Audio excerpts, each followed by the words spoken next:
What is up, everybody, and welcome back to Lesser Athletes. My name is Chadwell, and today, like always, another interesting video for you here on the channel. It is me shocked out of my mind, incredibly not understanding out of my mind of Elimination Chamber. In my opinion, best pay-per-view yet in 2025. Obviously, there's only two, but Royal Rumble, that's crazy saying being Royal Rumble. Two, best pay-per-view since SummerSlam, I would have to say. Maybe Bad Blood. I was there at Bad Blood. It was pretty nice. I gotta be honest with you. This Elimination Chamber cooked. And we're gonna talk about it all. And yes, I mean it all. A little bit of John Cena twisting his heel a little bit. Wow. Oh, wow. I'm still kind of in shock, even though it's pretty much... I had to edit all of the live reactions, which you should go check. Wow. Let's get started. We're going to go from, in my opinion, least liked to most liked match. Well, not least liked to most liked, more like how good the match was, I think, from top to bottom. I have to say this match was the most mid match. I also was having to do a lot of stuff in between. I couldn't record a lot of it too. But this match was a pretty good match. I think it was good, but this is a match I should have been on a SmackDown. After even looking at it without any interference or anything, a SmackDown would have done it for me. I think should have had it on the SmackDown. Should have probably... I know you wanted Trish Stratus there, so I think it really was you wanted Trish Stratus there. You wanted to show off her. You didn't want her in a one-on-one because I think you wanted to ease her into it. So you had her with Tiffany Strand. Makes sense, but I do believe truthfully that it should have been on the SmackDown. Still good. I still think it did very, very good.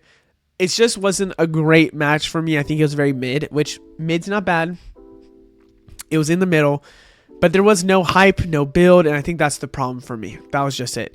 Now, I would have to say all the rest of the matches were amazing matches. I really like the Women's Elimination Chamber. It's just the men's storytelling and... Of course, you already know KO and Sammy, which obviously I'm leaving the last segment to talk about last. They were just better, in my opinion, in sense of storyline building and everything. I don't know. I have to say that the shock of Jade Cargill was one of the best shocks and the best way to do it.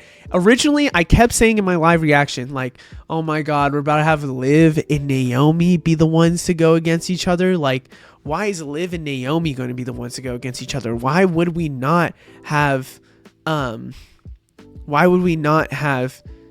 like Bianca and Naomi go against each other first? Why wouldn't we have Bianca and Bailey, Roxanne and Bailey, Alexa and Liv, whatever it might be? I kept saying, oh my gosh, why?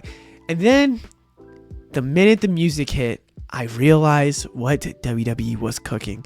And I realized that it makes so much sense to have the two people that Jade Cargill supposedly a lot of people thought could have been the ones. For example, a lot of people thought it was Naomi or Bianca.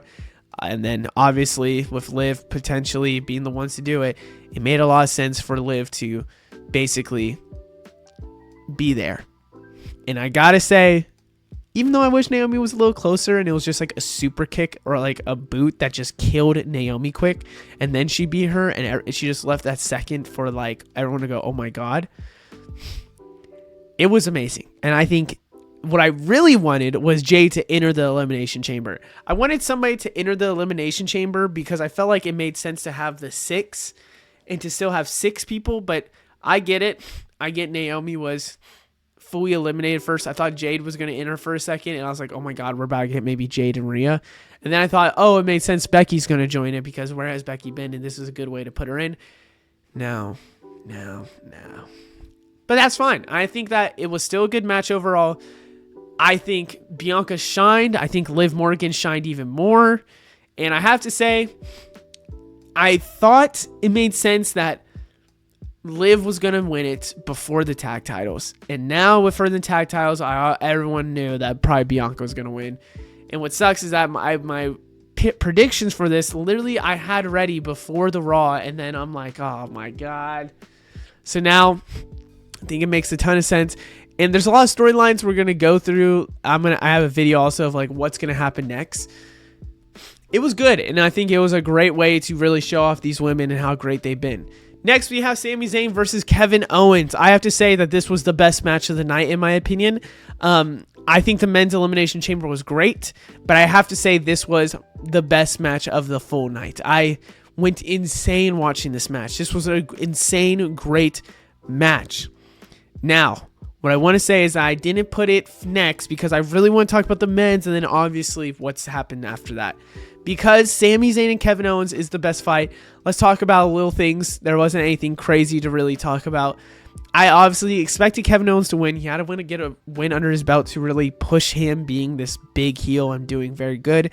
Sami Zayn, I was expecting a pile driver to kind of finish it. I wanted a pile driver to finish it, take out Sami Zayn for a little bit, but understanding so didn't happen. Sami Zayn still got beat like in a pulp. Okay, it was insane. This will be one of, if not the best match of 2025, and I think a match that people will look back at for a long, long, long time. The finish was kind of for me. I really wanted that over-the-top move. That would be the one that did it. But man, this match was amazing. This match was great. And I do have to say that I really do believe that Sami Zayn versus Kevin Owens was such a great match that I'm so sad it didn't happen at WrestleMania. I mean, the Toronto, it just made sense. Was their WrestleMania, but man, it is a little saddening. It is a little saddening. And I really don't know what's going to happen with Sami Zayn. I obviously expect Karrion Kross to be in the mix with him, but obviously we're going to get KO and Randy for the future. Up next, men's Elimination Chamber. I want to talk about this because of the obvious heel turn with John Cena, but let's talk about the finish and what I expected and what kind of I didn't like, whatever. There wasn't anything I didn't like. I just have to say that WWE's kind of handling of Drew McIntyre has been one of the worst things, in my opinion, this recent years. It has hurt me to see Drew McIntyre and Damian Priest being the match for WrestleMania. That makes no sense for me. I absolutely hate it. And it just sucks. Drew McIntyre is one of my favorite wrestlers, and I have to say that with the how amazing he did for 2024, he does not deserve just Damian Priest at WrestleMania.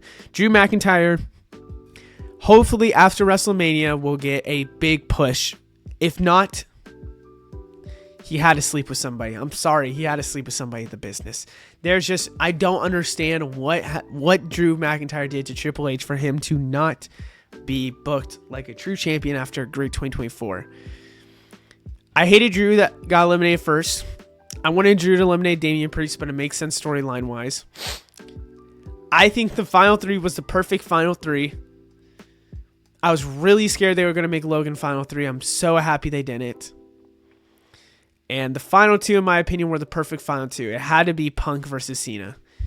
Now, the finish, I got to say, even though I love Cena, and I really believe that, and I called it from the beginning with him saying the business move, it was very heelish, and it did not make sense that he hasn't won one match and then he's going to win the Elimination Chamber, which is such a hard match to win. And he didn't even qualify for it.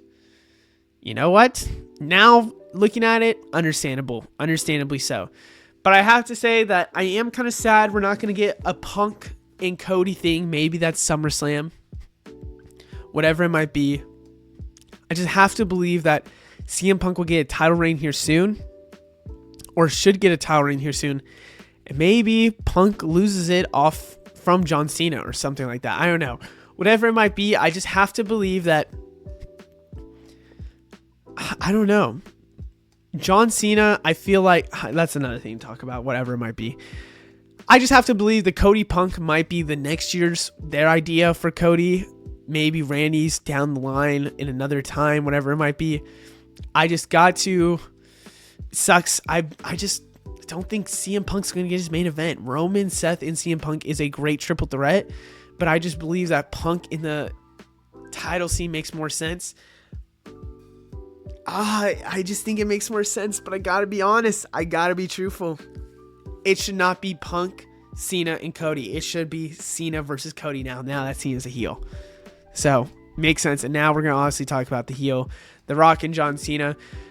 Listen, that was one of the biggest shocks I've had for a while. If you've been a fan on this channel, you've seen the video, hopefully, that I said, what's going to be next for The Rock? What's going on? What do I think? I said I was 55-45 split, depending on, and I realized after the show, and I started realizing that the main event was going to be The Rock, that it was so obvious somebody was going to side with The Rock and be the corporate champion for them. Now, truthfully, I kept saying nonstop that I'm 45 on Cena or Punk turning heel, 55 Drew being the one to win it because it made sense. That's where I thought they were going. Now, I'm so happy at least I mentioned it. The line where he said it's best for business was so obvious. You can look back and see that Cena was obviously saying it's best for business. I don't even have to qualify. Yes, he has scheduling stuff. But let's be honest here. If he's not having a match, that's a heel thing. That's the thing that heels do. And saying it's best for business is the one thing that a corporate champion would say. So I'm very happy I caught it from the beginning. I'm going to have a bigger video on this. That's why I'm not going to talk about it as much. But let me just say, this was one of the biggest moments in history by far. WWE probably knew that. I mean, I watched a post show. They know this is one of the biggest things by far. And truthfully, this has set up the most excitement for WrestleMania for them. Cody obviously becoming the night 2 main eventer is a huge thing for them because obviously this is a huge match. And there's so many things they could do moving forward with Cena all the way till SummerSlam, where I'm just going to spoil a little from the other video. I believe that after SummerSlam or during SummerSlam, we're going to see Cena turn back to face, and then Cena's going to really be on the build to 17 and try his hardest to win to 17.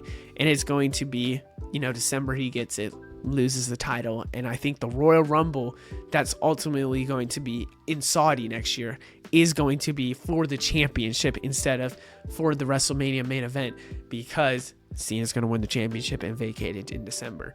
Other than that, I hope you guys enjoyed. Let me know what you think down in the comments below. I'll see you in the next one. Goodbye.